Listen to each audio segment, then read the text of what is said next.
அந்த எலெக்ஷன்ல பார்க்கும் பொழுது ரொம்ப பிரயாசப்பட்டு என்ன பண்றாங்க அரசியல்வாதிகள் ஜெயிச்சு வர்றாங்க இல்லைங்களா? ஆமா, சொல்ல மாட்டேங்கிறீங்களோ? தெரியலையோ? எல்லாருக்கும் தெரியும், சொல்லதான் மாட்டேங்கிறோம். பேசுங்க. அப்ப என்ன சொல்றாங்க, எலெக்ஷன்ல ஜெயிச்சு வர்றாங்க, வந்ததோட நின்றுட்டு எலெக்ஷன்ல ஜெயிச்சு வந்தாச்சு போதும் அப்படின்னு சொல்லி அவங்க நிக்கிறாங்களான்னா என்ன செய்ய மாட்டாங்க, நிக்கல. என்ன பண்றாங்க அவங்க, என்ன பண்றாங்க, காது உள்ள அடுத்ததுக்கு அவங்க என்ன பண்றாங்க, ரெடி ஆகிட்டு இருக்கிறாங்க. இந்த உயர்வை நான் என்ன செய்யக்கூடாது, இழந்து போகக்கூடாது அப்படிங்கிறதுக்காக என்ன பண்றாங்க, தக்க வைத்துக்கொள்ள எப்படியாவது பிரயாசப்பட்டு தான் இருப்பாங்க. அப்படியே ஆமா, இவ்வளோ ஒரு சொகுசான வாழ்வு இருக்கிறது. உடனே பாதுகாவலர்கள்லாம் இருக்கிறாங்க, போகிற இடத்துல கார் இருக்குது, எல்லாம் ஃப்ரீயாக இருக்குது, எல்லாரும் வாங்க வணக்கம்லாம் சொல்கிறாங்க, மரியாதை அப்படி நமக்கு கொடுக்குறாங்க. இந்த வாழ்க்கையை நான் இன்னும் என்ன செய்யக்கூடாது, இழந்து போகக்கூடாது என்பதற்காக, தக்க வைப்பதற்காக நிறைய அதற்காக என்ன செய்கிறாங்க, பிரயாசப்பட்டு கொண்டிருக்கிறார்கள். ஆமேன், ஆமேன், ஆமேன். ஆனால் நமக்கு ஒரு ரட்சிப்புங்கிற ஒரு உயர்வை ஆண்டவர் கொடுத்திருக்கிறார். ஆமீன், வரலையே? ஆமா, அந்த ரட்சிப்பு விலையேற பெற்றது. அது காசு கொடுத்து கடையில வாங்க முடியாது. எவ்வளவு பெரிய பணக்காரன் சுதந்திரித்துக் கொள்ள முடியாது. எவ்வளவு பெரிய அரசியல்வாதி ஆனாலும் அதை சுதந்திரித்துக் கொள்ள அவனால முடியாது. ஆனால் தேவன் தன்னுடைய ஈவினாலே அற்பமான நமக்கும் ஆண்டவர் கிருபையாக ஆண்டவர் ரட்சிப்பை கொடுத்திருக்கிறார். ஆமேன். அந்த ரட்சிப்பை நாம் தக்க வைத்துக் கொள்கிறோமா? எவ்வளவு காஸ்ட்லி தெரியுங்களா? அது ரட்சிப்புங்கிறது அவ்வளவு ஈஸியான ஒண்ணு இல்லை, கிடைக்காது. அவ்வளவு ஈஸியாலாம் போய் நம்ம ஒரு கடையில போய் ஒரு கிலோ கொடுங்க, 2 கிலோ கொடுங்க எல்லாம் ரட்சிப்பு வாங்க முடியாது. ஆனா ரட்சிப்பை நம்ம பெற்றுக்கிட்டோம். ஆனா அந்த சந்தோஷத்தை அதை அப்படியே நம்ம வச்சுக்கிறோமானா இல்ல, அதை என்ன பண்ணிட்டு இருக்கிறாங்க, தவற விட்டு கொண்டு இருக்கிறோம். காரணம், நாம் அதை என்ன பண்றாங்க, அலட்சியப்படுத்துவதன் மூலமாக அந்த ரட்சிப்பை நாம் அதனுடைய அவசரத்தை, அதனுடைய மகத்துவத்தை, அதனுடைய மகிமையை நாம் புரிந்து கொள்ளாததினால தான் நம்ம என்ன பண்றாங்க, அப்படியே ஸ்டைலா நம்ம இருந்துகிட்டு இருக்கிறோம்.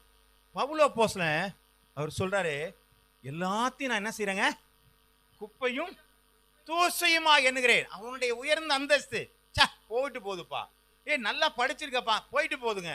உனக்கு உயர்வான அந்தஸ்து இருந்துச்சு, போயிட்டு போதுங்க. உனக்கு என்னதான் வேண்டும், இதெல்லாம் குப்பைப்பா. அப்ப எதுதான் உனக்கு மேன்மை, என் ஆண்டவருக்காக பாடுபடுகிறது. என் ஆண்டவருக்கு நான் அடி வாங்குறேன் பத்தியா, அதுதான் எனக்கு மகிமையா இருக்குது. ஆமேன், ஆமேன். நம்ம அடிபடலைனாலும் நம்ம என்ன பண்ண மாட்டோம், சொல்லவே மாட்டேங்கிறோம். ஆமேன்னு சொல்றதுக்கே நமக்கு கஷ்டமா இருக்கு இல்லையா? அப்ப ரட்சிப்பை எப்படி தக்க வச்சுக்கணும், அதுக்கும் ஆமேன் இல்லையா? கொஞ்சம் வசனத்தெல்லாம் கொஞ்சம் பார்க்கும் பொழுதுதான் நமக்கு தெரியும் நாம எங்க நிக்கிறோம்னு சொல்லி.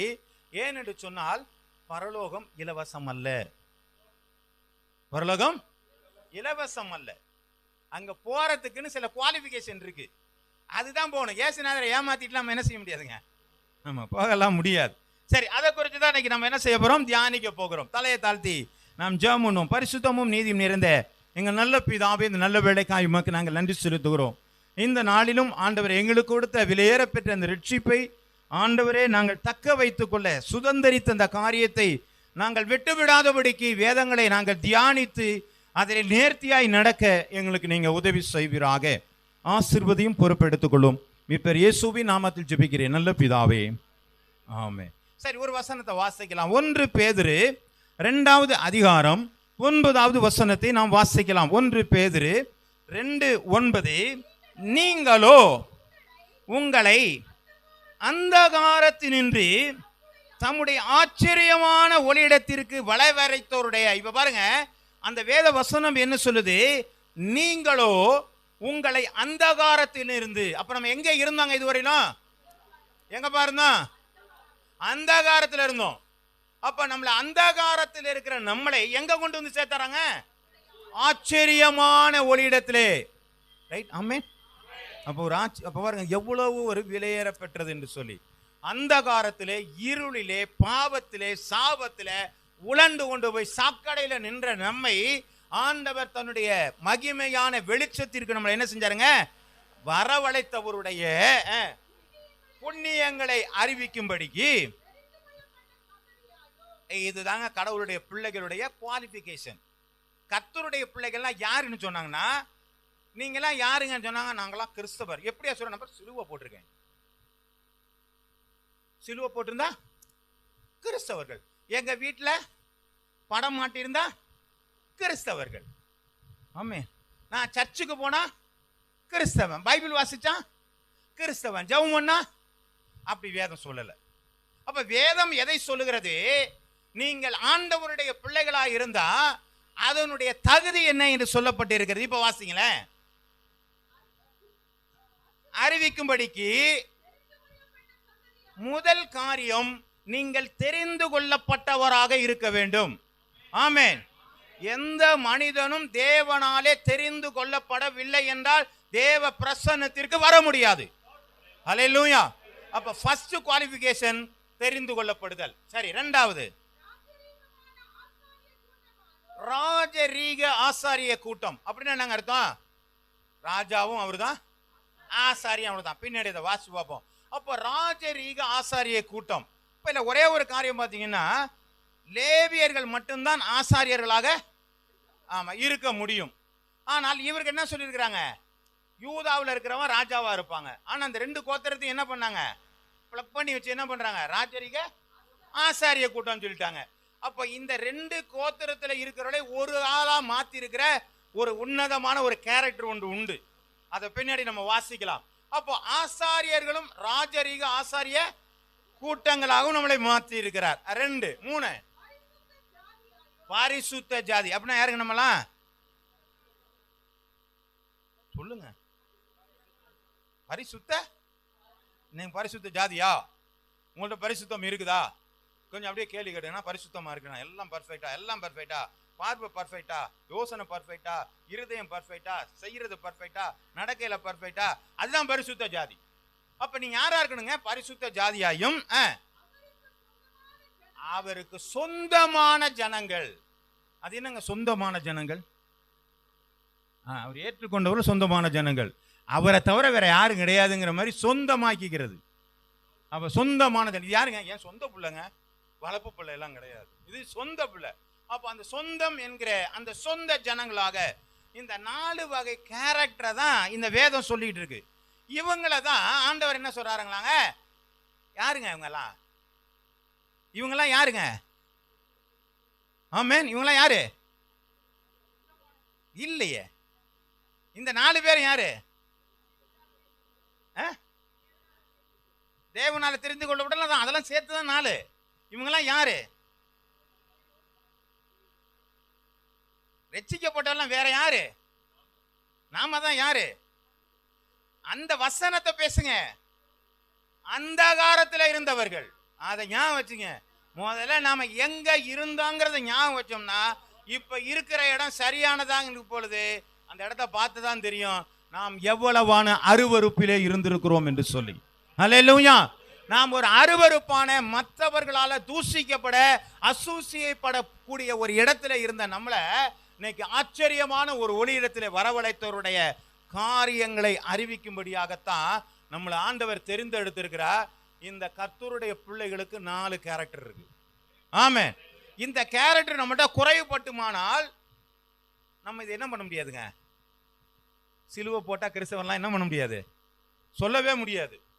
ஆமே. ஆமா, சிலுவை போட்டாலாம் கிறிஸ்தவன் எல்லாரும் தான் சிலுவை போட்டுட்டு இருக்காங்க, ஸ்டைலுக்கு போட்டுட்டு இருக்காங்க. ஆமே. அப்படியெல்லாம் மாற முடியாது. அப்போ நாம யாருன்னா அந்த கேரக்டருக்குள்ள இருக்கிறோமா? நான் எனக்கு கொடுத்துருக்க அந்த ரட்சிப்புக்குள்ளேயே அப்படியே இருக்கிறோமா? இந்த 4 அனுபவங்களும் எனக்குள்ள இருக்குதா? இதை நம்ம பார்க்கலாம். சரி, முதல்ல பார்த்தோம்னா நம்ம முதல்ல என்னங்க சொல்லப்பட்டோம்? தெரிந்து கொள்ளப்பட்ட சந்ததி. அப்ப நாமெல்லாம் யாருங்கன்னா தெரிந்து கொள்ளப்பட்ட சந்ததி. ஆனா ஓகே, அதுல நம்ம எல்லாருமே என்ன பண்ணிருக்காங்க? பர்ஃபெக்டா இருக்காங்க. எப்படிங்க? இப்ப நீங்களாம் தெரிந்து கொள்ளப்பட்டாரா? ஆமேனா எப்படி சொல்லுங்க. சபைகள் வந்துட்டா போதுமா? சொல்லுங்க.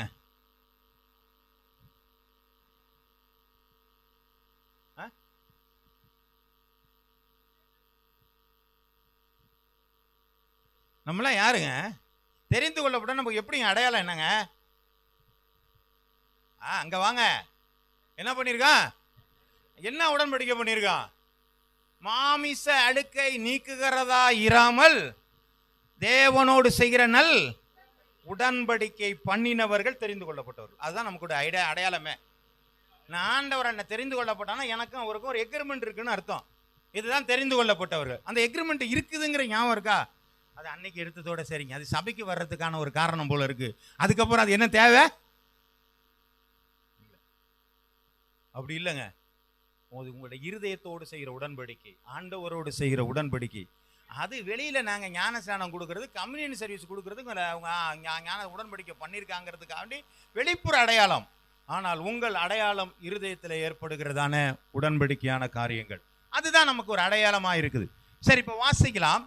அதனாலதான் நான் சொல்றோம், அப்படி நாம தெரிந்து கொள்ளப்படுவதற்கு யாரை முன்குறித்தார்? அவர்களை அழைத்திருக்கிறார். யாரை அழைத்தாரோ அப்படி நம்ம தான் என்ன பண்ணோம், செலக்ட் பண்ணி இங்க வந்துட்டோங்கிறது நமக்கு நல்லா தெரியும். ஒரு நமக்கு மற்றவங்களை காட்டிலும் நம்மளை தெரிந்திருக்கிறாரு, மற்றவங்கலாம் இருளில் இருக்கும்போது நம்மளை வெளிச்சத்தில் இருக்கிற நம்மளை கண்டுபிடிச்சிட்டாரு அப்படிங்கிறது தெரிந்து கொள்ளப்பட்டிருக்கிறது. அதான் சொல்றேன், you are the right person. நீங்கள் சரியான நபர்கள் தான், நீங்கள் தெரிந்து கொள்ளப்பட்டவர்கள் தான். இதுல மாற்றங்கள் கிடையாது. அதுக்கு அப்புறமேல தான் நம்ம பார்க்கிறோம். மத்தேயு எழுதின புஸ்தகம் 22வது அதிகாரம் 4வது வசனம். அந்தப்படியே மத்தேயு 22:4, அந்த 22:4.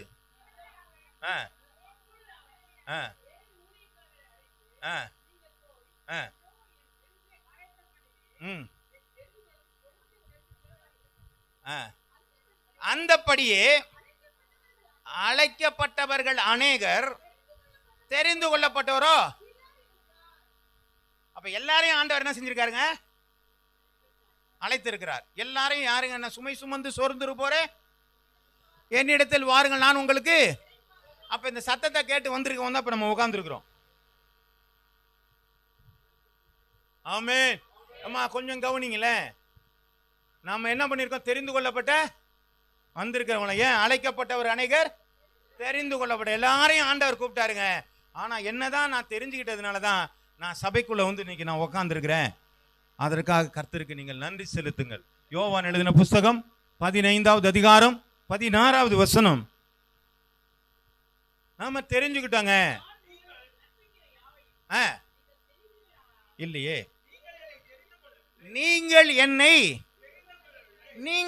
தெரிஞ்சு. யாரு தெரிஞ்சுக்கிட்டாங்க? நம்ம. நீங்க தெரிஞ்சுக்கிட்டீங்களா அவரை? நீங்க போய் ஆண்டவரை பார்க்கணும்னு போனீங்களா?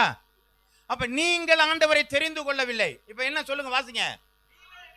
நீங்கள் என்னை தெரிந்து கொள்ளவில்லை, நான் உங்களை தெரிந்து கொண்டேன். நீங்கள் என் நாமத்தினால் பிதாவை கேட்டுக்கொள்வது எதுவோ அதை அவர் உங்களுக்கு கொடுக்கத்தக்கதாக நீங்கள் போய் கனி கொடுக்கும்படிக்கு, உங்கள் கனி நிலைத்திருக்கும்படிக்கு நான் உங்களை ஏற்படுத்தினேன். ஹல்லேலூயா. அப்ப தெரிஞ்சுக்கிட்டது எதுக்குங்க? எதுக்குங்க? கனி கொடுக்கும்படிக்கு நம்மளை தெரிஞ்சுக்கிட்டாராம். அப்ப நம்மளாம் என்ன பண்ணிருக்கணும்? கனினா என்னங்க? ஆவியின் கனி எத்தனைங்க? 9. என்னென்ன?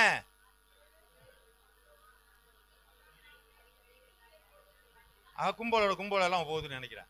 அன்பு, சந்தோஷம், சமாதானம், நீடிய பொறுமை, தயவு, நற்குணம், இச்சையடக்கம், விசுவாசம், சாந்தம். சொல்லியாச்சு, எல்லாம் சொல்லியாச்சு. அப்போ 9 கனிகளை நம்ம கொடுக்கணும்.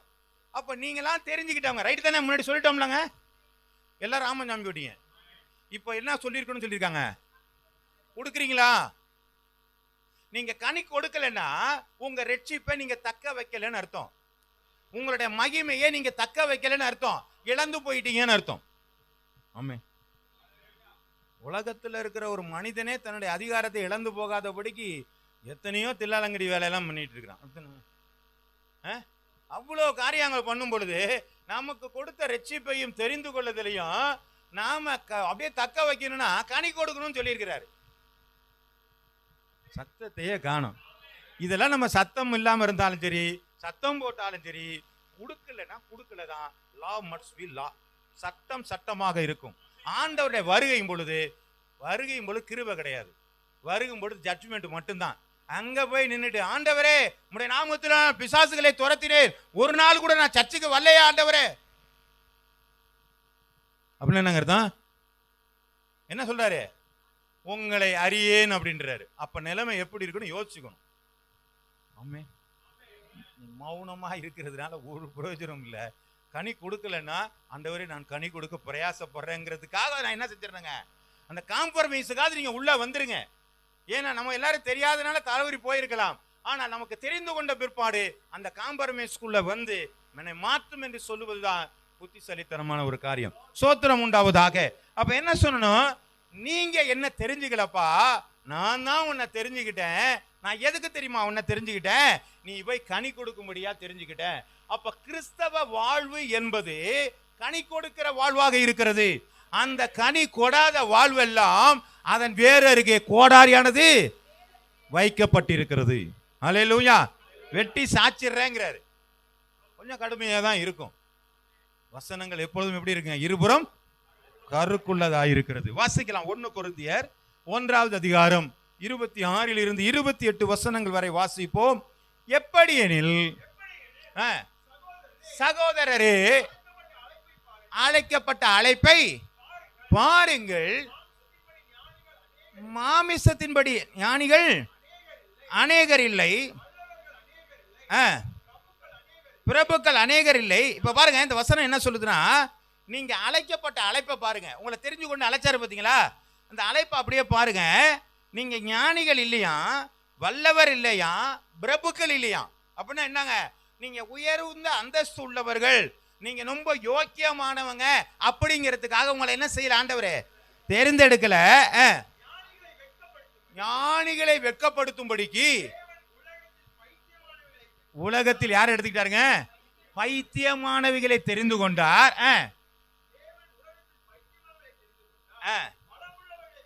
பலமுள்ளவர்களை வெட்கப்படுத்தும்படி பலவீனமானவர்களை தெரிந்து கொண்டார்.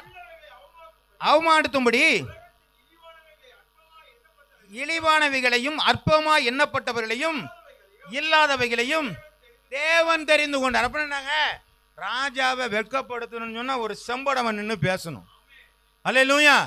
அதை தான் பார்த்தோம். நட்டிங்கப்பா, இவன் இப்படி பேசுறான்னு பார்க்குறாங்க. என்ன சொல்றாங்க? இவர்கள் ஆண்டவரோடு கூட இருந்தவர்கள், எப்படி இவ்வளோ ஞானமா பேசுறாங்க இல்லைங்க. அப்போ ஒரு சின்ன காரியத்தை இல்லை, நம்ம வேதத்தில் நம்ம வாசிப்பதுன்னா, நியாயாதிபதியில கிதியோன் சொல்லும் பொழுது அவன் சொல்றான், ஆண்டவரே நான் என் கோத்திரத்தில் நான் என்ன செய்யறேங்க, ரொம்ப சின்னவன், ஐயோ நான் எப்படிங்கெல்லாம் பண்ணுவேன்னா, ஒன்னை தான்டா நான் தெரிஞ்செடுத்திருக்கேன். அல்லேலூயா. நான் ஒன்னை தான் தெரிஞ்செடுத்திருக்கேன். அப்போஸ்தலர் 4ஆம் அதிகாரம் 13 எடுத்து வாசிங்களேன். அப்போஸ்தலர் 4:13 இப்போ நம்ம சொன்ன வார்த்தை தான். வாசிங்களேன். யோவானும் தைரியத்தை அவர்கள் கண்டு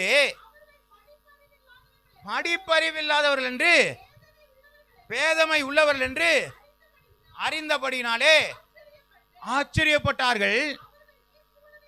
கூட இருந்தவளை இப்படி பாருங்க, இவங்க எப்படான் இவ்வளவு தூரம் பேசுறான், இவ்வளவு ஞானம் எங்கடா வந்தது? அப்ப ஞானம் இல்லாத நம்மளை ஞானமாய் மாத்தி இருக்கிறார். அப்ப பைத்தியமாய் இருந்த நம்மளை மற்றவர்களை ஞானிகளை வெட்கப்படுத்தும்படியா பைத்தியமாய் இருந்த நம்மளை தேர்ந்தெடுத்திருக்கிறார். மற்றவைகளாக இழிவாக எண்ணப்பட்ட மோசமான நிலையிலே என்னை பரிசுத்தமாய் மாற்றி மற்றவர்களுக்கு வெளிப்படும்படியா என்னை மாற்றி இருக்கிறார். வல்லவர்களை வெட்கப்படுத்தும்படியாக பலவீனனான என்னை தேர்ந்தெடுத்திருக்கிறார். அல்லேலூயா. இப்ப நான் எங்க இருந்து வந்தேங்கிறத புரிஞ்சிருக்கணும். அல்லேலூயா. நான் கீழே இருந்து தாங்க நான் மேல வந்தேன். அது என்னால் ஆனதல்ல. என் தேவன் என்னை தெரிந்து கொண்டார், என்னை கனி கொடுக்கும்படியாக ஆண்டவர் உயர்த்தி இருக்கிறார். நான் இழிவானவனாக இருந்தாலும், நான் ஒன்றுக்கும் பிரயோஜனம் உள்ளவனாக இருந்தாலும் ஆண்டவர் என்னை உயர்த்தி இருக்கிறார். இதுதாங்க தெரிந்து கொள்ளுதல். அல்லேலூயா. அல்லேலூயா. இது மனுஷ விருப்பம் அல்ல. அல்லேலூயா. நான் விரும்பினா அதெல்லாம் நடக்காது, உயர்வெல்லாம் முடியாது இல்லைங்களா. நான் நிறைய பிரசங்கம் பண்றேன், என்ன ஆண்டவரை உயர்த்தும் ஆண்டவரை, நான் அந்தமானுக்கு போகணும், அமெரிக்கா போனா என்ன செய்யுதுங்க? அதெல்லாம் நடக்காது. அவரா கொண்டு போனாதான் போகணும். நானா போனேன்னு வச்சுங்க, எங்கேயாவது இடங்கள் ஆகி போயிருவேன். அல்லேலூயா. ஆமென். கர்த்தருடைய நாமம் மகிமைப்படுவதாக. வாசிக்கலாம். 1 சாமுவேலுக்கு எழுதின புஸ்தகம் 16வது அதிகாரம். லூக்கா எழுதின புஸ்தகத்தை கூட வாசிக்கலாம். லூக்கா 19:14. ஒருத்தர் 1 சாமுவேல் 16:7 எடுத்துக்கங்க. எதை வாசிக்கிறீங்க? 19:14 வாசிங்க. 18:14 சாரி, 18:14. அவன் அல்ல. பாருங்க, வெளியில எவன் நின்னானோ அவனை தான் ஆண்டவர் தெரிஞ்சுக்கிட்டாரு. உள்ள இருக்கிறவன் யாரா இருக்கிறாங்க? எப்படி இருக்கிறாங்க? நான் தசம பாகெல்லாம் கொடுக்குறேன் ஆண்டவரே, நான் உபவாசம்லாம் இருக்கிறேன் ஆண்டவரே, நான் சர்ச்சுக்கெல்லாம் வர்றேன் ஆண்டவரே. நீ இருந்துக்கிட்டே இரு, ஒன்றும் பிரச்சனை இல்லை. அங்க ஒருத்தர் நின்றுட்டு ஒண்ணுமே சொல்லல. அவன் நான் வர்றேன்னு சொல்லல, வரலன்னு சொல்ல, கொடுக்குறேன்னு சொல்ல, நான் பாவிங்கிற ஒரு உணர்வோடு அங்க உட்காந்துருக்கான் பார்த்தீங்களா? அவனுக்கிட்ட ஆண்டவர் இவர் தான் தெரிந்து கொள்ளப்பட்டவர். அப்ப ஆண்டவருடைய தெரிந்து கொள்ளுதல் எதிலே இருக்கிறது என்று நாம் அறிந்து கொள்ள வேண்டும்.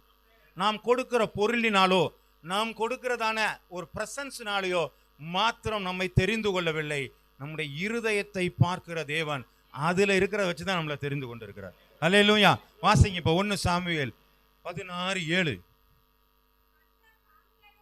கர்த்தர் சாமுவேலை நோக்கி, நீர் இவனுடைய முகத்தையும் சரீர வளர்ச்சியும் என்ன செய்யற பார்க்கிறீர்கள், நான் இவனை பார்க்கிறேன். அப்ப என்ன பண்றாரு? ஒருத்தர் வர்றாரு, இவனை தான் ராஜாவா தெரிந்து எடுத்துருக்கிறா, நல்ல ஜாண்டிக்கா வர்றான்னு. எப்பா நீ ஆளெல்லாம் பார்த்துருக்க, இவனை நான் தெரிந்து கொள்ளலப்பா. மனுஷன் பார்க்கிறபடி நான் பாரேன். மனுஷன் முகத்தை பார்க்கிறான், கர்த்தரோ இருதயத்தை பார்க்கிறார். ஹல்லேலூயா. அப்ப ஆண்டவர் செலக்ஷன் எங்க இருந்து நடக்குதுங்க? அப்போ நீங்க வெளி வேஷம் எது போட்டாலும் என்ன ஆகுதுங்க? ஆமாமா, நீங்க சிலுவை போட்டாலும் சரி, சர்ச்சுக்கு வந்தாலும் சரி, பைபிள் பார்த்தாலும் சரி, சத்தமா ஜோமன் எது பண்ணாலும் உங்க உள்ளத்தை பார்த்துருக்கிறாரு. இங்க செலக்ஷன் இருக்குதா இல்லையாங்கிற அதுல தான் வச்சு கணிக்கிறார் ஆண்டவர். ஹல்லேலூயா. அப்ப தெரிந்து கொள்ளுதல் தேவனிடத்திலே இருக்கிறது. அதை மட்டும் நல்லா புரிஞ்சுக்கணும். ஏதோ நம்ம தெரிஞ்சுக்கிட்டோம் அதனால ஆண்டவர் வந்து எனக்கு ஹெல்ப் பண்ணும், இல்லை இல்லை. அவர் ஆண்டவரா தெரிஞ்சு கொண்டு நம்மளை ஆண்டவர் தன்னிடத்தில் இழுத்து கொண்டு இருக்கிறார்.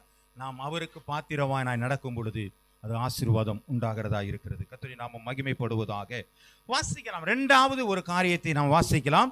ராஜரீகமான ஆசாரிய கூட்டம் அப்படின்னா என்னங்க அப்படின்னு சொன்னா, யூதாவுடைய கோத்திரத்திலே ராஜாய் வர வேண்டும், லேவி கோத்திரத்திலே ஆசாரியர் வர வேண்டும். இதுதான் அவருடைய நியாயப்பிரமாணத்தினுடைய சட்டங்கள். ஆனா இந்த இடத்துல ராஜரீக ஆசாரிய கூட்டம் என்று சொல்லி, ராஜாவும் அவரு தான், ஆசாரியம் அவனு தான் அப்படின்னு சொல்லி 2 கோத்திரத்தை ஒரு மிங்கிள் பண்ணி ஒரு வார்த்தையை வருது. இது எப்படிங்க நடக்கும் அப்படின்னு பார்த்தா, எபிரேயருக்கு எழுதின புஸ்தகம் 7வது அதிகாரம் 17வது வசனத்தை நாம் வாசிக்கலாம். எபிரேயர் 7:17. நீர் மெல்கிசேதேக்கினுடைய முறைமையின்படி என்றென்றைக்கும் ஆசாரியா இருக்கிற. யாரை பார்த்து சொல்றாங்க அது? வாசிங்க. முறைமையின்படி என்றென்றைக்கும் ஆசாரியார் இருக்கிறீர் என்று சொல்லிய சாட்சிக்கு தக்கதாக அழியாத ஜீவனுள்ள வல்லமையின்படியே ஆசாரியர் ஆனார். யார் இது? இயேசு கிறிஸ்து ஆசாரியானார். யார் ஆசாரியானாரு? எதன் மூலமாக? மெல்கிசேதேக்கின் முறைமை. இந்த மெல்கிசேதேக் யார்?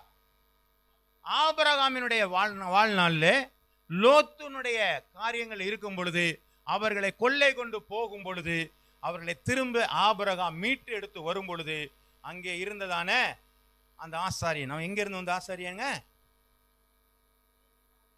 இல்ல, அவன் ஆசாரியன் எங்க இருந்து வந்தான்? எந்த தேசத்து ஆசாரியன்? இல்ல, அந்த அவனை சொல்லுங்க. மெல்கிசேதேக்கினுடைய அந்த ஆசாரியன் எங்கிருந்து வந்தான்? என்ன ராஜாவன்? சாலோமின். எல்லாம் படிக்கும்போது கொஞ்சமா ஞாபகம் வச்சுக்கணும், அதுதான் நமக்கு பயன்படும். சாலோமின் ராஜா மெல்கிசேதேக். ஆமா, மெல்கிசேதேக்குன்னு இருக்கிறான். இப்ப இவனுக்கு யார் தசம பாகம் கொடுத்தா? ஆபிரகாமுக்கு தசம பாகத்தை பத்தி ஏதாவது தெரியுமா? ஏன் தெரியல?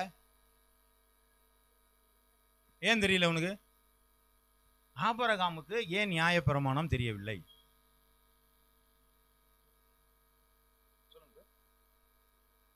மோசைக்கு அப்புறம் தான் நியாயப்பிரமாணம் வந்துச்சு. ஆபிரகாமுக்கு நியாயப்பிரமாணம் இல்லை. ஆனா அவன் தசம பாகம் கொடுக்குறானே. அப்ப எங்கேயோ கொஞ்சம் பழைய கொஞ்சம் சொச்ச மிச்சம்லாம் இருந்திருக்குன்னு அர்த்தம். இந்த மெல்கிசேதேக் என்கிற இந்த ராஜா, சாலோமின் ராஜாவாகிய மெல்கிசேதேக் என்கிறவர்கள், அவர்கள் தனி ஒரு இனமாக இந்த இஸ்ரவேலை காட்டிலும் பரிசுத்தம் உள்ள ஜனங்களாக ஏற்கனவே வாழ்ந்து வந்தார்கள். அவர்கள் தான் அந்த சாலோமின் ராஜா ஆகிய மெல்கிசேதேக். புரியுதுங்களா? அவனுடைய முறைமையின்படியாகத்தான் இயேசு கிறிஸ்து என்னவாகிறாருங்க? ஆசாரிய ராஜரீக ராஜாவும் ஆசாரியருமாய் மானார். அந்த முறைமையின்படியா. எந்த முறைமையின்படியாக? மெல்கிசேதேக்கின் முறை. மெல்கிசேதேக் யாரு? அவன் ஆதி நாட்களிலே இஸ்ரவேல் நியாயப்பிரமாணத்தை கொடுப்பதற்கு முன்பதாகவே அப்படிப்பட்ட ஒரு பரிசுத்த கூட்டம் ஒன்று இருந்தது. அல்லேலூயா. அவங்கள யாரெல்லாம் இருந்திருக்காங்கன்னு ஓரளவு சொல்றேன். யோபுவும் அந்த நாட்களிலே அதுவாதான் இருந்தான். மெல்கிசேதேக்கின் முறைமையின்படியா இருந்தான் என்று சொன்னால் அவனுடைய நாட்களிலும் பலி செலுத்தப்பட்டது. யோபுக்கும் அப்படிதான் இருந்தான். அது மாத்திரமல்ல, மோசையினுடைய மாமா எத்திரோ, அவனும் ஒரு ஆசாரியன் தான். அவனும் அந்த மெல்கிசேதேக்கினுடைய காரியங்களிலே வந்தவன் தான். அது மாத்திரமல்ல, இன்னொரு நபரையும் நான் சொல்றேன். எலியா, அவரும் அந்த கோத்திரத்தில். இன்னொரு எல்லாருக்கும் ரொம்ப நல்ல தெரிஞ்ச நபர் பிள்ளையாம் தீர்க்கதரிசி, அவனும் அந்த கோத்திரத்திலே வந்தவனாக கருதப்படுகிறான். ஓரளவு ஆராய்ச்சியாளர் கண்டுபிடித்த ஒரு காரியங்கள். இவர்கள் எல்லாம் இந்த இஸ்ரவேல் அல்லாத இன்னொரு பரிசுத்தமான ஒரு வாழ்க்கை வாழ்ந்து கொண்டிருந்தவர்கள். அதனாலதான் அந்த முறைமையின்படியாக இயேசுநாதர் என்ன பண்ணாருங்க? ஆசாரிய ராஜரீக ஆசாரியராக மாறினார்கள். சரி, ரைட், வாசிக்கலாம். வெளிப்படுத்தின எழுதின புஸ்தகம் விசேஷம் 1வது அதிகாரம் 6வது வசனம். அப்போ இயேசு கிறிஸ்து மெல்கிசேதேக்கினா நம்மெல்லாம் யாரு? நம்மிடத்தில் அன்பு கூர்ந்து தமது இரத்தத்தினாலே நம்முடைய பாவங்களற நம்மை கழுவி தம்முடைய பிதாவாகிய தேவனுக்கு முன்பாக நம்மை ராஜாக்களும் ஆசாரியருமாக்கின அவருக்கு மகிமையும் வல்லமையும் என்றென்றைக்கும் உண்டாயிருப்பதாக. ஆமேன். கர்த்தருடைய நாமம் மகிமைப்படுவதாக. அப்ப உங்களையும் என்னையும் ஆண்டவராய் இயேசு கிறிஸ்து தன்னுடைய காரியத்தின் மூலமாக நம்மை ஆசாரியர்களும் லேவியரா ஆசாரியரும் ராஜாக்களுமாய் மாற்றியிருக்கிறார். ஆமென். அப்ப பாருங்க, அவரு எப்படி மெல்கிசேதேக்கின் முறைமைப்படி ராஜாக்களும் ஆசிரியருமாய் மாறினாரோ, அதே போல உங்களையும் என்னையும் என்ன பண்ணிருக்காருங்க? ஒரு விசேஷமான ஒரு பொருளை பெற்றுக்கொண்ட மாதிரியே இல்லையே. 1 கோடி ரூபாய் கொடுத்தா எப்படி ஒரு முகம் மலர்ச்சியா இருக்குமோ, அதை காட்டிலும் வேற பெற்ற ஒரு காரியம் ராஜரீக ஆசாரிய கூட்டம். இதை கிடைச்சோன்னு அப்படியே முகம்லாம் அப்படியே பிரகாசம். அப்பா, இவ்வளவு ஒரு காரியம் நமக்கு வந்திருக்காங்கிற ஒரு பிரகாசம் வர மாட்டேன். காசு கொடுத்தா மட்டும்தான் வரும் போல இருக்குல்ல. சரி, ரைட், சோத்திரம் உண்டாவதாக. அப்போ இந்த ராஜாக்களும் ஆசாரியம்னா, அந்த ராஜாக்களுக்கு ஒரு கேரக்டர் இருக்கு, ஆசாரியர்களுக்கு ஒரு என்ன செய்யுதுங்க? ஒரு கேரக்டர் இருக்கு. சரி, வாசிக்கலாங்க. லேவியராகமம் 24வது அதிகாரம் 4வது வசனம்.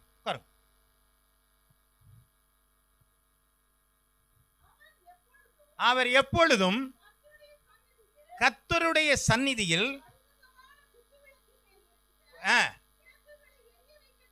எரிய வைக்க கடவன்.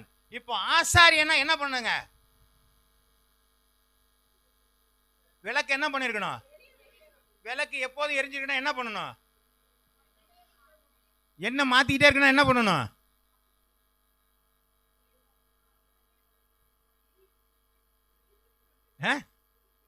விழித்திருக்கணும். அப்புறம் அணையாம பாத்தீங்கன்னா என்ன பண்ணணுங்க? என்ன ஊத்திக்கிட்டே இருக்கணும். என்ன பண்ணணும்? அந்த இடத்துக்கு வர மாட்டேங்கிறேன்னு நினைக்கிறேன். திரிய தூக்கிக்கிட்டே இருக்கணும். அப்புறம்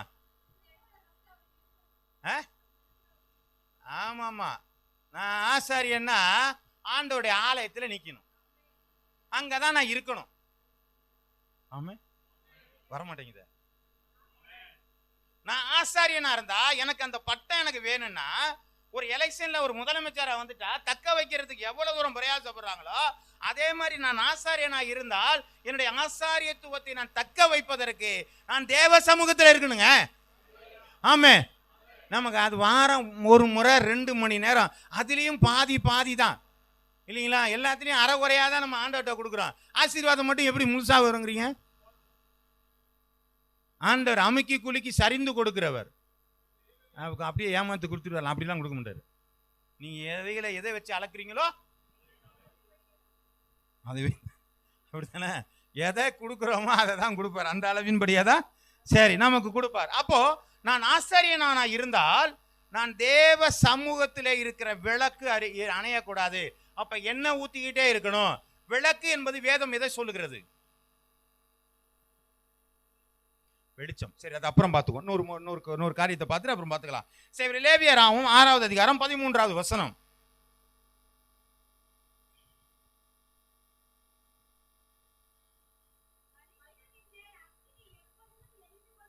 பலிபீடத்தில் என்ன பண்ணிருக்கணுங்க? அப்ப எப்பொழுதுமே பலிபீடத்தில் என்ன இருந்துகிட்டுங்க? பலி செலுத்தப்பட்டு கொண்டே இருக்க வேண்டும். அல்லேலூயா. அப்ப பலி எப்பொழுதும் செலுத்தப்படணும். என்ன பண்ணணும்? ஆசாரி அங்கதான் இருக்கணும். அப்ப என்ன பண்ணிட்டு இருக்கணுங்க? பலி. ஆமா, அப்புறம் என்ன போட்டிருக்கு அதுல? சோத்திர பலி எடுக்கிறவன். நம்ம போய் ஆடெல்லாம் அடிக்க சொல்லலைங்க, வாயால சோத்திர பலின்னு சொல்றோம். அதுக்கும் நமக்கு என்ன சொல்றங்க? ரொம்ப சத்தமான வாயெல்லாம் அப்படியே இந்த அளவெல்லாம் கட்டி போதுங்க. ரொம்பலாம் பாட முடியாதுங்க, லேசா பாடுவேன். அதுக்கு இல்ல ஆண்டவர் வச்சிருக்குது. நீங்க சத்தமா பாடுனா கூட உங்களுக்கு ஜீவன் கொடுக்குற அவரு தான். நீங்க மொல்லமா இருந்தா கூட நமக்கு பிரச்சனை கொடுக்குறோம் அவரு தான். ஆமே ஆமே. சரி, அப்ப எப்போதுமே பலி எரிந்து கொண்டு இருக்க வேண்டும். மல்கியா எழுதின புஸ்தகம் 2வது அதிகாரம் 7வது வசனம்.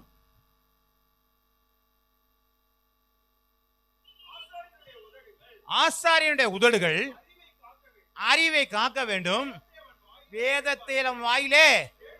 அப்ப நம்ம வாயில என்ன இருக்கணும்? என்ன இருக்கணுங்க? என்ன இருக்கணும்? வேதம் இருக்கணும். என்ன வேதம்னா? என்ன வசனம் இருக்கணும். நமக்கு வசனம் ஞாபகம் இருக்கிறதா? ஒரு பகுதியை சொன்னா மீத பகுதி சொல்றதுக்கு நம்மளுக்கு இருக்கா? வேத வசனம் நம்மள்ட்ட இருக்குதா?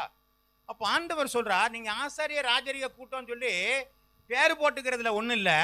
நீங்க ஆசாரியரா இருந்தா உங்க குத்து விளக்குல எண்ணெய் ஊத்திக்கிட்டே இருக்கணும், பலிபீடத்துல பலி செலுத்திக்கிட்டே இருக்கணும், உங்க வாயில எப்பொழுதும் வசனம் இருந்துகிட்டே இருக்கணும். ஆமேன். இதுதான் கர்த்தருடைய பிள்ளைங்க, இதுதான் பெந்தேகோஸ்தே அனுபவம், இதுதான் பரிசுத்த ஆவியானவருடைய அனுபவங்கள். இப்படிப்பட்டவர்களை தான் ஆண்டவர் தெரிந்து கொண்டார். ஆமேன். வாசிக்கலாமா? 2 கொரிந்தியர் 2வது அதிகாரம் 14 - 15.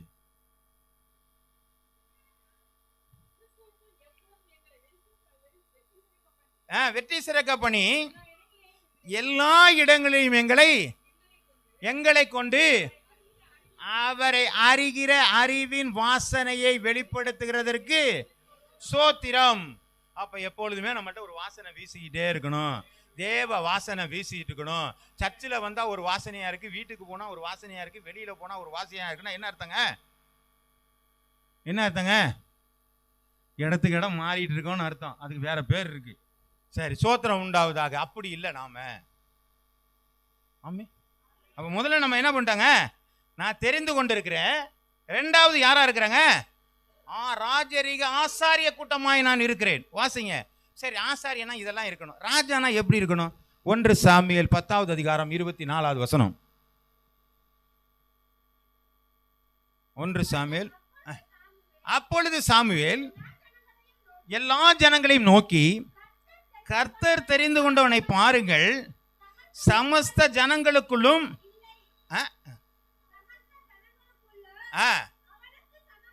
அத சொல்லுங்க, சமமானவர் இல்லை.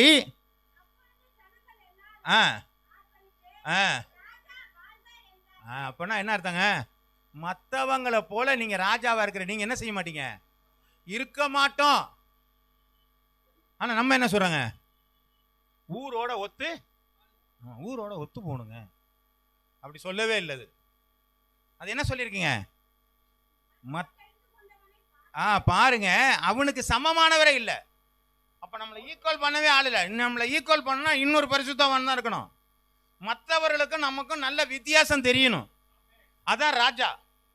அவன் வேலைக்காரன் மாதிரியே எல்லாரும் போலையும் இருந்துட்டான், மார்வேசில் வந்திருக்கான்னு அர்த்தம். அப்படிதானுங்களா? ராஜான்னு அவனுக்குன்னு ஒரு டிக்னிட்டி இருக்கு.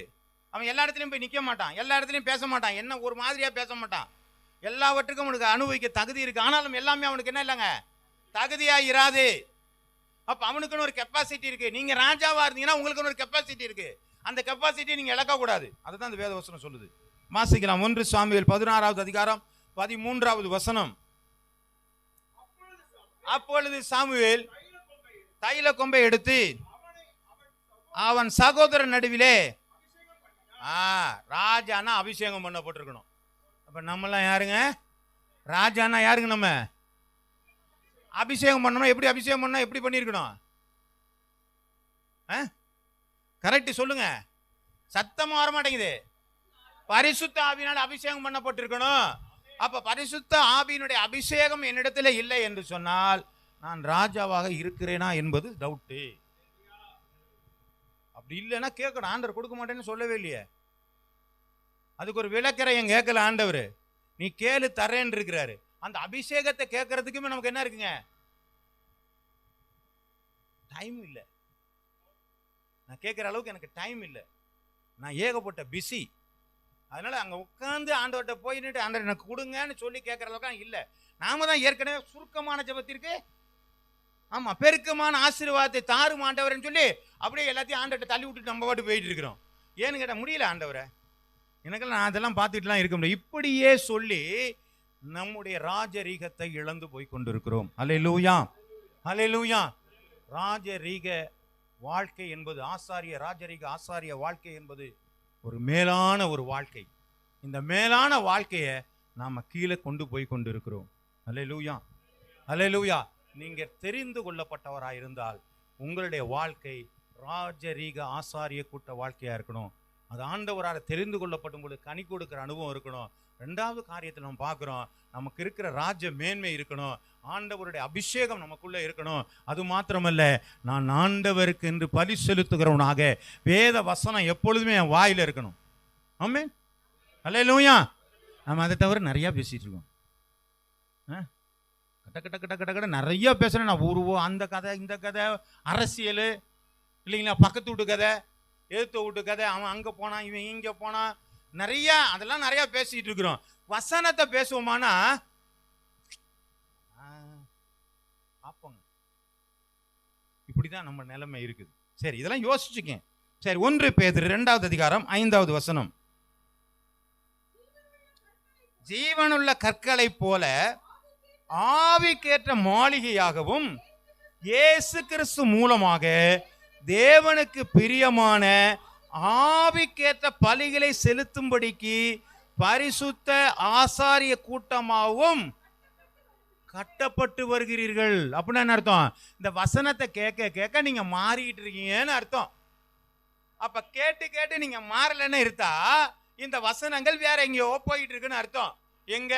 முள்ளில வேற விழுந்திருக்கலாம், கல்லுல வேற விழுந்திருக்கலாம், பாதையில விழுந்ததை பறவைகள் பொறுக்கி கொண்டிருக்கலாம்.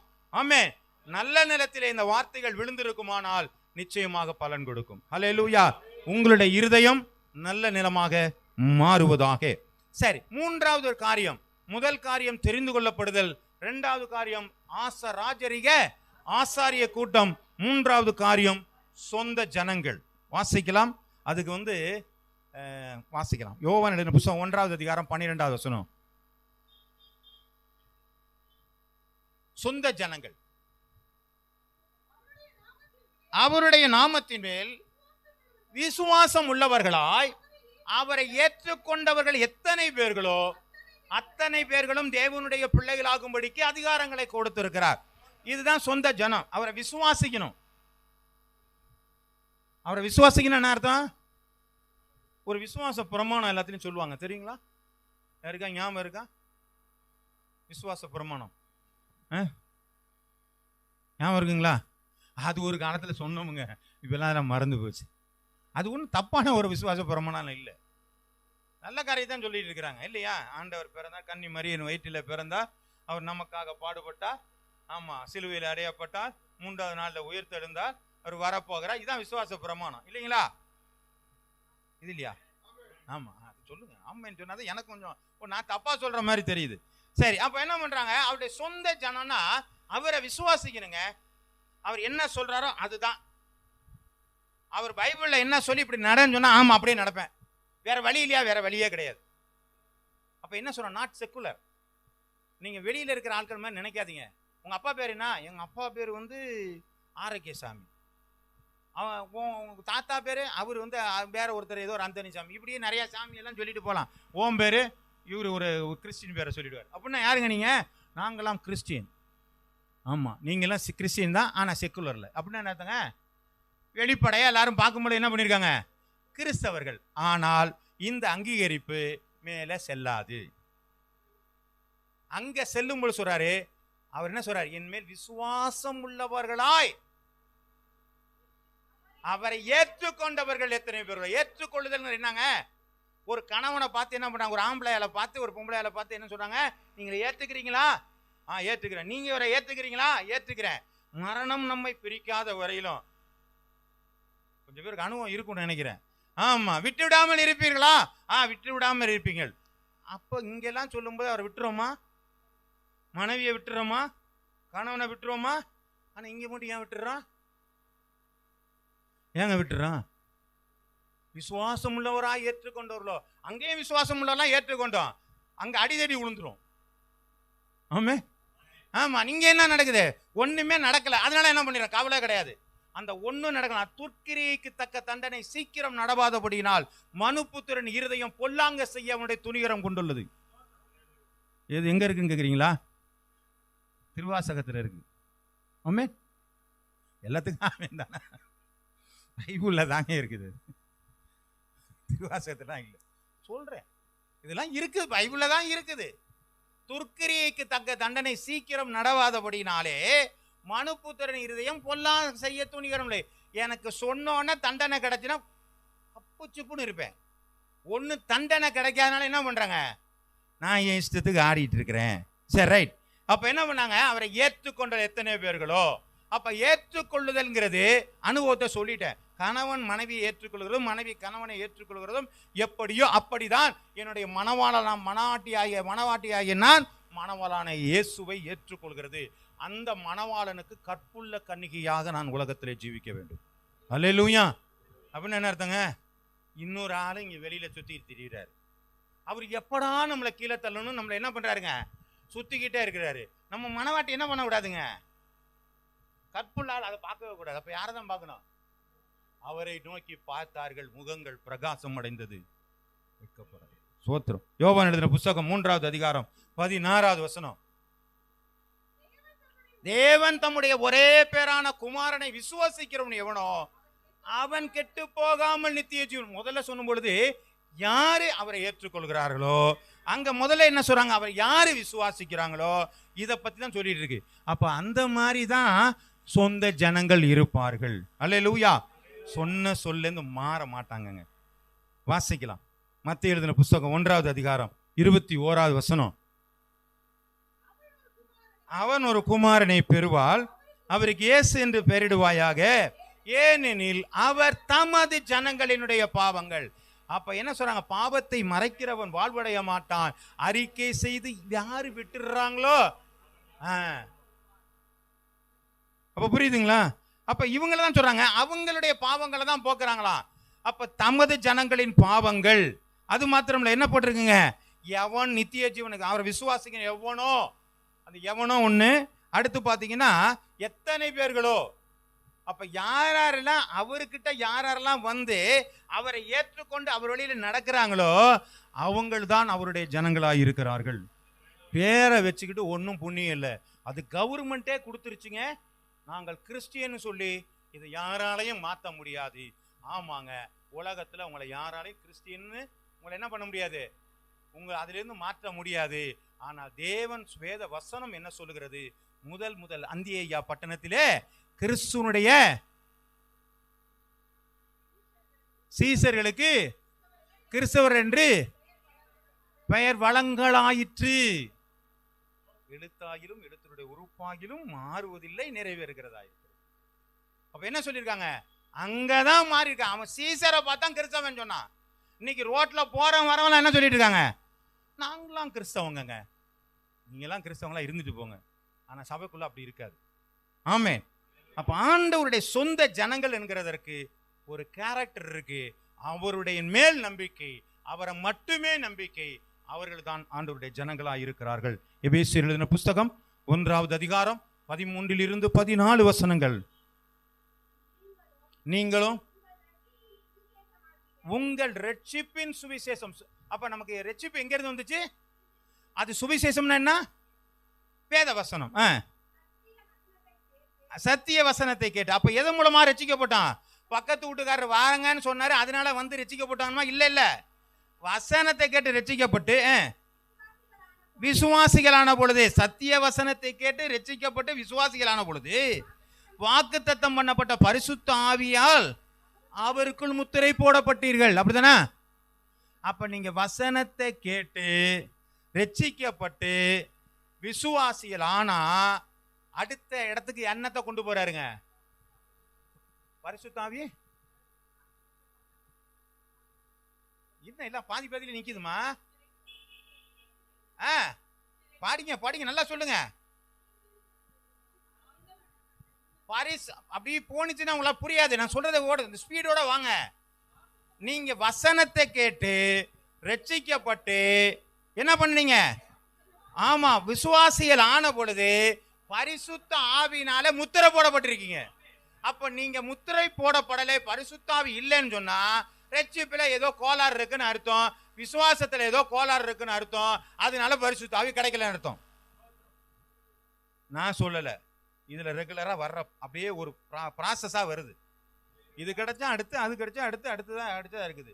இதே அப்போஸ்தல புத்தகத்துல வாசிக்கிறோம், நீங்கள் விசுவாசம் உள்ளவராய் ஞானஸ்நானம் பெறும்பொழுது பரிசுத்த ஆவியினுடைய வரங்களை பெறுவீர்கள் சொல்லி அப்போஸ்தல அதிகாரத்துல பேதுரு சொல்லியிருக்கிறாரு. அப்ப ஞானஸ்நானம் எடுக்கும் பொழுது எனக்குள்ள என்ன வர வேண்டும்? பரிசுத்த ஆவி முத்திரை போடப்படணும். அதான் சீல்டு. அந்த பரிசுத்த ஆவி உங்கள்கிட்ட இருந்தாதான் நீங்க பிசாசு யாருன்னு தெரியும், கடவுள் யாருன்னு தெரியும், எது நல்லதுன்னு தெரியும், எது கெட்டதுன்னு தெரியும், எது ஆண்டவருக்கு பிரியம் தெரியும், எது ஆண்டவருக்கு பிரியம் இல்லைன்னு தெரியும்னு சொன்னா பரிசுத்த ஆவி உங்களுக்கு தேவையா இருக்கிறார். அந்த பரிசுத்த ஆவியா நீதியை குறித்தும் நியாயத்தை குறித்தும் நியாய தீர்ப்பை குறித்தும் நமக்கு கண்டித்து உணர்த்துகிறபடினாலே நாம் பரிசுத்தத்தை விட்டு விலகாதபடிக்கு நம்மளை பாதுகாக்கிறவராய் இருக்கிறார். அவர் தேற்றரவாளனாய் இருக்கிறார். அது பிதாவினுடைய வாக்குத்தத்தமாய் இருக்கிறது. இதை நீங்கள் பெற்றுக்கொள்ள காத்திருங்கள் என்று சொல்லி இயேசுநாதர் சொல்கிறார். ஆமென். மூச்சு விடாம பேசுறேன். ஆமென் சொல்றது கூட கொஞ்சம் கஷ்டமா தான் இருக்கு. ஆமென். சோத்திரம். வாசிக்கலாம். தீத்து எழுதின புஸ்தகம் 2வது அதிகாரம் 14. ஆவியானவர் நமக்கு கர்த்தருடைய பிள்ளைகளுக்கு ஒரு அடையாளங்க. அது சிலுவை போடுறதெல்லாம் அடையாளம் இல்லை. பரிசுத்த ஆவி அந்நிய பாஷை பேசி அடையாளத்தோட பேசுறதா கர்த்தருடைய பிள்ளைகளுடைய அடையாளமாக இருக்கு. வாசிங்க. அவர் நம்மை சகல அக்கிரமங்களில் மீட்டு கொண்டு தமக்குரிய சொந்த ஜனங்களாகவும் நற்கிரியில் செய்த பக்தி வைராக்கியம் உள்ளவர்களாகவும் நம்மை சுத்திகரிக்கும்படி நமக்காக தம்மைத்தாமே ஏசுநாதர் வேலை மனக்கிட்டு சாவணும். இந்த ஊருக்கு வரல. அவர் எதுக்கு வந்தாருங்க? நற்கிரிகளை நீங்க செய்யணுமா? சொந்த ஜனங்கள்லாம் என்ன பண்ணணும்? என்னங்க பண்ணணும்? யாரு செய்யணும்? சொந்த ஜனங்களா இருக்கிறவங்க பண்ணணும். நீங்க இதெல்லாம் எனக்கு இல்லைன்னு சொன்னா விட்டுடலாம், ஒன்றும் பிரச்சனை கிடையாது. சொந்த ஜனங்களா இல்லைன்னா விட்டுடலாம், ஒன்றும் பிரச்சனை இல்லை. சொந்த ஜனங்களா இருந்தால் நற்கிரியை செய்யணுமா? அதுக்கு அடுத்து என்ன பண்ணாங்க?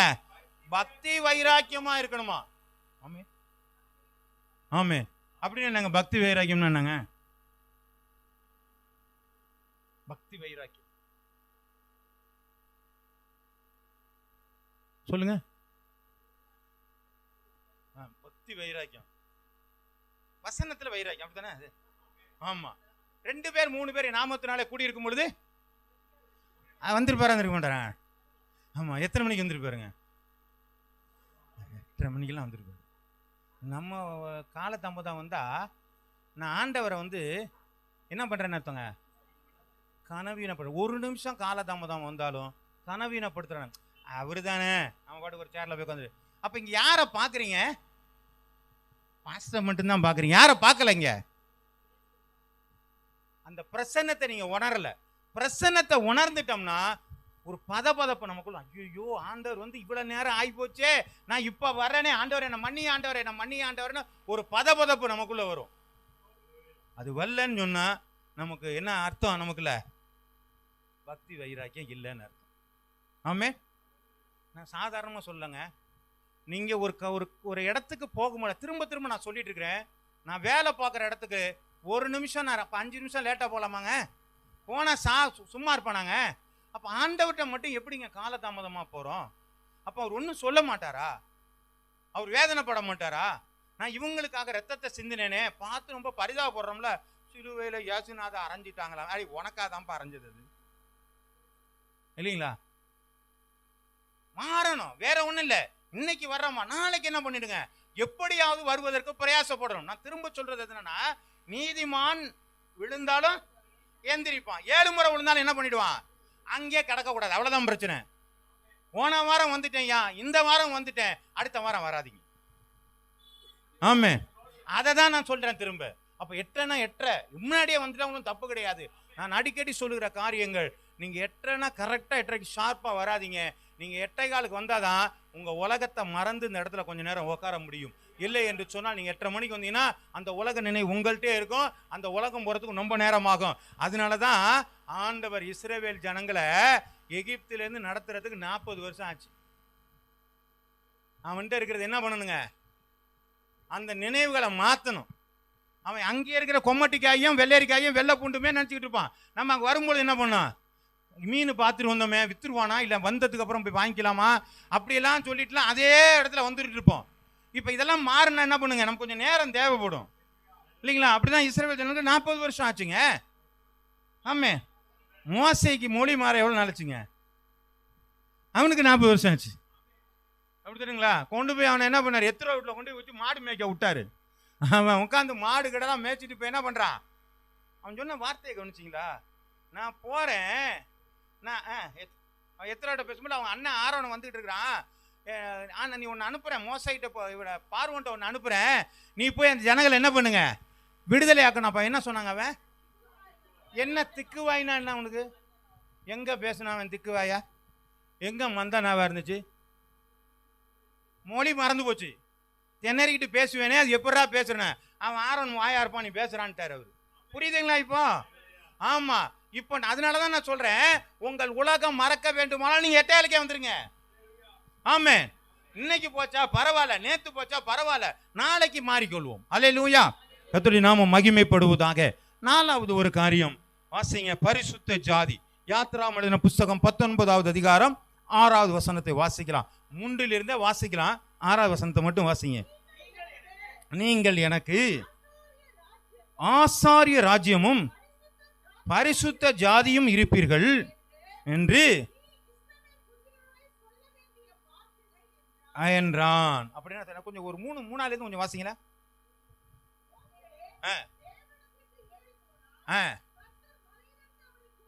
கூப்பிட்டு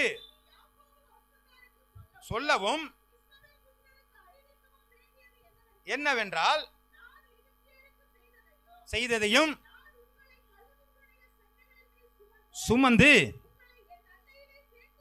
சேர்த்துக் கொண்டதையும் நீங்க கண்டிருக்கிறீர்கள். இப்பொழுது நீங்கள் உள்ளபடி கேட்டு நீங்கள் என் உடன்படிக்கையை நீங்கள் கைகொள்வீர்களானால் சகல ஜனங்களிலும் நீங்கள் என் சொந்த சம்பத்தா இருப்பீர்கள். பூமி எல்லாம் என்னுடையது, நீங்கள் என்னுடைய ஆசாரிய ராஜ்யங்களும் பரிசுத்த ஜாதியா இருக்கு. அப்ப என்ன சொல்றாங்க, எப்பா என் வசனத்தை கேட்டு நடந்தினா நீ பரிசுத்த ஜாதியா இருப்பப்பா. அல்லேலூயா. அப்ப பரிசுத்தங்கிறது வசனத்தை கேட்டு நடக்கும் பொழுதுதான் பரிசுத்தம். ஆமே, சோத்திரம் சோத்திரம் சோத்திரம் சோத்திரம். ஆண்டவர் என்ன பரிசுத்தமாக்க மாட்டார், என்ன பரிசுத்தமாக்க மாட்டவரை. நிறைய அந்நிய பாஷை பேசுறான், ஆண்டவர் என்ன பரிசுத்தமாக்கிட்டார். நம்மளே திருப்திப்படுத்தி போயிடாதீங்க. பரிசுத்தங்கிறது ஆண்டவர்கிட்ட வரணும். அது ஒரு மெல்லிய காரியங்கள், அது மனசை இலகுபடுத்தக்கூடிய காரியங்கள், அது நம்மளோட கூட பேசக்கூடிய காரியங்கள். பாவம் மன்னிக்கப்பட்டங்கிற உணர்வுல தான் தெரிஞ்சு கொள்ள முடியுமே இல்லைய, பேச்சில் அது தெரிந்து கொள்ள முடியாது. சரி, பரிசுத்த ஜாதி. என்னாகமம் எழுதின புஸ்தகம் 23வது அதிகாரம் 9வது வசனம். அவங்க எப்படி இருப்பாங்களாம்,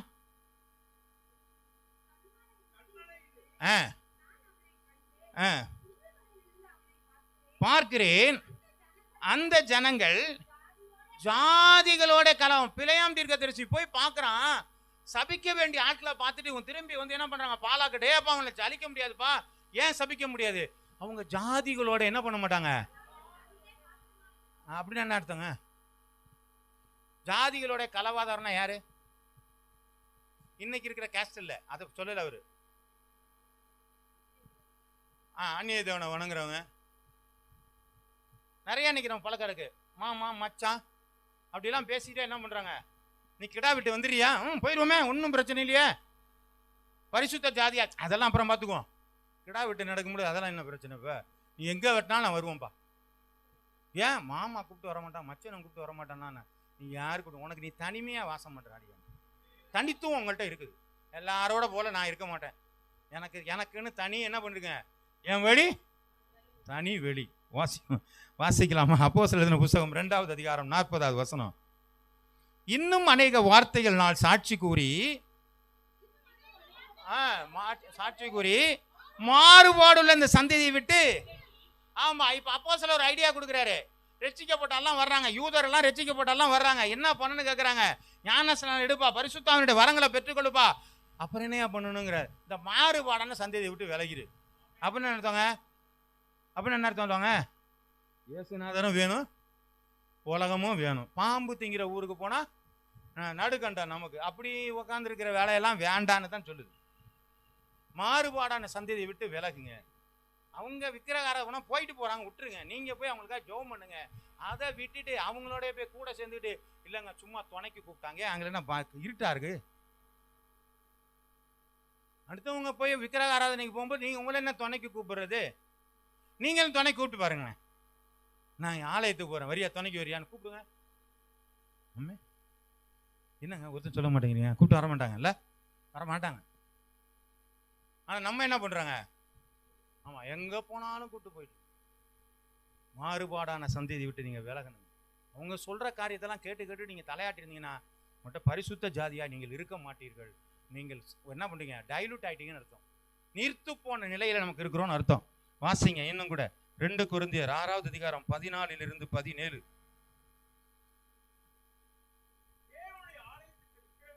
தேவனுடைய ஆலயத்திற்கும் விக்கிரகங்களுக்கும் சம்பந்தம் ஏது? நான் அவர்களுக்குள்ளே வாசம் பண்ணி அவர்களுக்குள்ளே உலாவி. பாருங்க, சம்பந்தம் ஏது? நான் அவங்களுக்குள்ளே உலாவுவேன். யாருக்குள்ள உலாவாராங்க? நமக்குள்ளே உலாவாராங்க. நமக்குள்ளே வாசம் பண்ணுவாரு, அவர்களுக்குள்ளே உலாவி அவர்களுடைய தேவனாய் இருப்பேன். அவர் என் ஜனம். பாருங்க, அவங்களோட உள்ளாவி கூட இருந்து கூத்தடிச்சு கும்மி அடிச்சு நான் அவங்களோடையே நான் இருப்பேங்கிறாரு. சொன்னபடி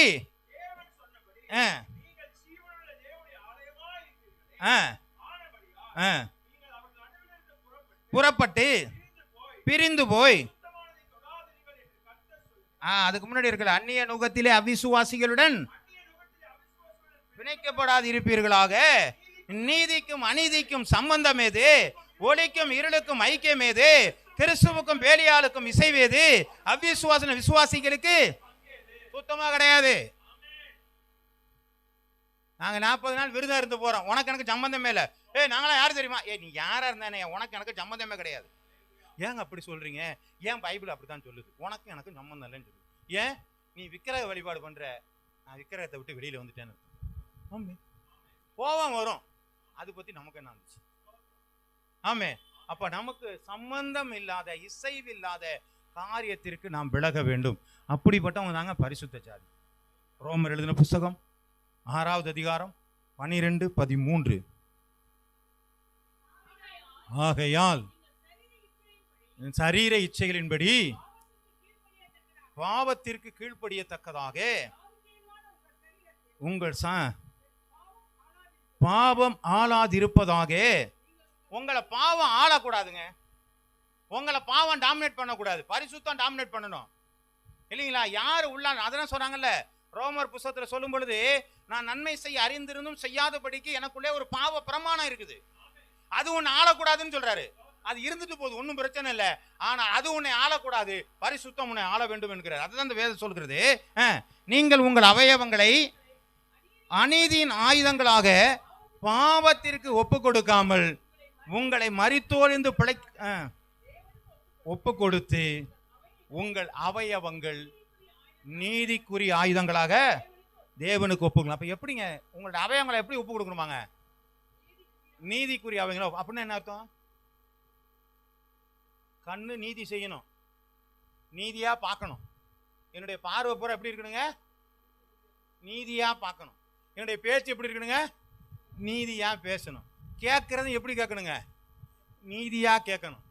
ஆமே, அப்படிதானே? நினைவுகள் எப்படி இருக்கணுங்க? இப்படிதான் நம்மளுடைய நினைவுகளை மாற்றணும். இதுதான் சொன்னாரு, உன்னுடைய அவயவங்கள்லாம் நீதியின் அவயவங்களா இருக்கணுமே ஒழிய பாவத்தின் அவயவங்களாக, பிசாசுனுடைய அவயவங்களாக இருக்கக்கூடாது என்று சொல்லப்பட்டிருக்கிறது. 4 காரியங்களை பார்த்தாமே. மார்க் எழுதின புஸ்தகம் 7வது அதிகாரம் 6வது வசனம்.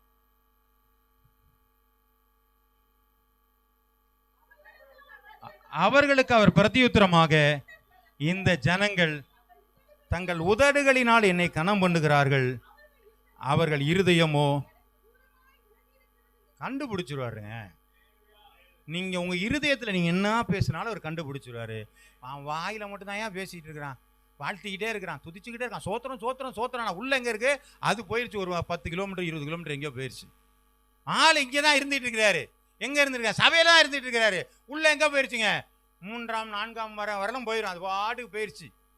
அப்படியே தெற்கு இருங்களூர், நடி இருங்களூர், இப்படியெல்லாம் சுத்தி எல்லாம் வந்துருச்சு. ஏங்க அப்படிலாம் போகுது? ஏங்க அப்படி போகுது? ஆமா, உதடுகள். அதெல்லாம் அவர் ஆண்டவருக்கு தெரிஞ்சு கண்டுபிடிச்சு வச்சிருக்கிறாரு.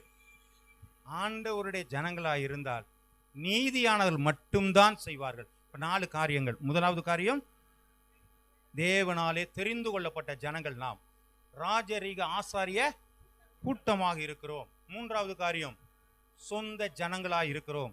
4வது காரியம், பரிசுத்தமுள்ளா இருக்கிறோம். இந்த 4 காரியம் நம்மள்ட்ட இருக்கணும். திரும்ப திரும்ப நான் சொல்றேன், ஒரு வாட்டி எழுதி வச்சுக்கிங்க. இது நம்மள்ட்ட இருந்து போயிருச்சுன்னு சொன்னா திரும்பி நீங்க எதை வச்சும் நம்மளால என்ன பண்ண முடியாதுங்க. ரயில் போயிருச்சுன்னா திரும்பி என்ன பண்ண முடியாது. மிஸ்ஸிங் தான், போனது தான், திரும்பி வரவே வராது. புறப்பட போகுது வண்டி, புறப்பட போகணும், சண்டே கிளாஸ்ல சொல்லி கொடுப்பாங்க. போயிடுச்சுன்னா முடிஞ்சு போச்சு. ஏர்போர்ட்டு போனால் 3 மணி நேரம் 4 மணி நேரத்துக்கு முன்னாடியே வர சொல்லலாம். ஏன் பிளைன் போயிருமா? அதெல்லாம் இல்லை. உன்னை முதல்ல வெரிஃபிகேஷன் பண்ணுறதுக்கு ரொம்ப நேரம் ஆகும். பாருங்க, அவளுக்கெல்லாம் போய் உக்காந்துக்கிறோம். ஃப்ளைட்டு போகிறதுக்கு 3 மணி நேரம் இருக்குது. ஆனால் நம்ம போய் என்ன பண்ணுறாங்க?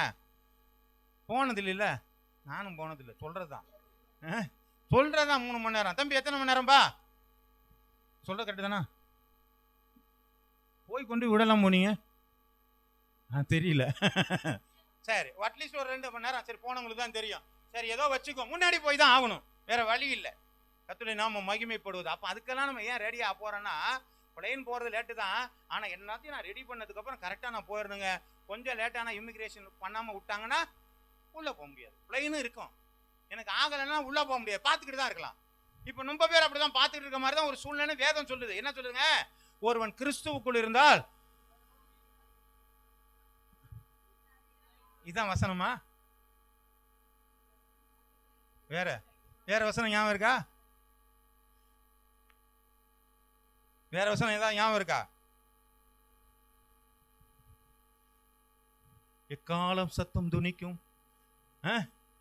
பெரிய ஆரவாரத்தோடும் ஆண்டவர் வருவார். கிறிஸ்துவுக்குள் மரித்தவர்கள், அதுக்கு தான் நான் சொன்னேன். நான் சொன்னேன், கிறிஸ்துவுக்குள் மரித்தவர்கள் முதலாவது எழுந்திருப்பார்கள், பின்பு இப்படி பரிசுத்தமா இருக்க நாமளும் மறுரூபமாக்க வருவோம், மிச்சவங்க எல்லாம் கைவிடப்படுவார்கள். ஆமே. சரி, அப்போ நம்ம என்ன தாங்க பண்ணலாம்? வெளிப்படுத்தல் 20வது அதிகாரம் 6வது வசனம். முதலாம் உயிர்த்தெழுதலுக்கு பங்குள்ளவன் பாக்கியவானும். அப்ப முதலாவது உயிர்த்தெழுதல் எங்கங்க? முதலாவது உயிர்த்தெழுதல் நாம உயிரோடு இருக்கும் பொழுது நாம் மறுரூபம் அடைய போகிறோமே, அதுதான் முதல் உயிர்த்தெழுதல். அல்லது நாம் மரித்து போனால் ஆண்டவருடைய வருகையில நாம் எழுப்பப்பட போறோமோ, அதுதான் முதலாவது உயிர்த்தெழுதல். முதலாம் உயிர்த்தெழுதலுக்கு பங்குள்ளவன் பாக்கியவானாய் இருக்கிறான், பரிசுத்தம் உள்ளவனாய் இருக்கிறான். இவர்கள் மேல் 2ஆம் மரணமாகிய ஆத்தும மரணம் வருவதில்லை. அப்ப முதல்ல தப்பிச்சுக்கிட்டவன் தான் கரையான ஆள்னு அர்த்தம். 2வது எழுப்புதல் வந்துருச்சுன்னா அது எழுப்பி கொண்டு போய் கடல்ல போடுறதுக்குன்னு அர்த்தம். வாசிங்க, அதிகாரம் இல்லை. இவர்கள் தேவனுக்கும் கிறிஸ்துவுக்கும் முன்பாக ஆசாரியராயிருந்து அவரோட கூட பாருங்க துதிச்சு ஆசாரியராயிருந்து ராஜா மாதிரி என்ன பண்ணுவாங்க? ஆளுகை செய்ய போகிறோம். அல்லேலூயா. எல்லாத்தையும் சொல்லியாச்சு. நாம எப்படி இருக்கிறோம்? நம்முடைய வாழ்க்கையில மாறுதல் அவசியமாக இருக்கிறது. மாறுதல்ங்கிறது ஒன்று பார்த்து பண்றாங்கல்ல, ஒரு படம் வரைகிறாங்க, எடுத்தோடனே படம் வருதாங்க, கொஞ்சம் கொஞ்சமா வரணும். இதுவும் வேணாங்க, ஒரு சிலை செய்யணும்.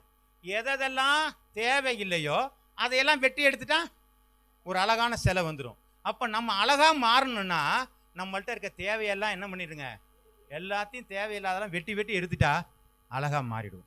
ஆமே, இதுதாங்க இவ்வளவு நேரம் பேசும். ஹல்லேலூயா, ஹல்லேலூயா. நீங்கள் தெரிந்து கொள்ளப்படும், அதுதான் ரொம்ப ஃபர்ஸ்ட். முதல்ல நம்ம தெரிஞ்சுக்கிட்டது உண்மைதான். ஏனென்றதுனால் எத்தனையோ பேர் இருக்கிறாங்க, அவங்களெல்லாம் விட்டுட்டு நம்மளை தெரிஞ்சுக்கிட்டு கொண்டு இந்த இடத்துல உட்கார வச்சு ரட்சிக்கப்பட வச்சு ஞானஸ்தானம் கொடுத்து உட்கார வச்சிருக்காருன்னு சொன்னா நம்ம எவ்வளவு விளையேற பெற்றோர் என்று சொல்லி நீங்கள் யோசித்து பாருங்கள். அடுத்ததாக நம்ம ஆசாரியரும் ராஜாரியகமாக தேவ ஜனங்களாக பரிசுத்த ஜனங்களாக நாம் மாறுவது ஆண்டவருக்கு பிரியமாயிருக்கிறது. அல்லேலூயா. இப்படி மாறலன்னு சொன்னா நாம எவ்வளவு தூரம் பிரயாசப்படுறோமோ அவ்வளவு வேஸ்ட்னு அர்த்தம். ஆமே, நாம் மகிமைப்படுவதாக. சொல்லலாமா? ஸ்தோத்திரம் ஆண்டவரே.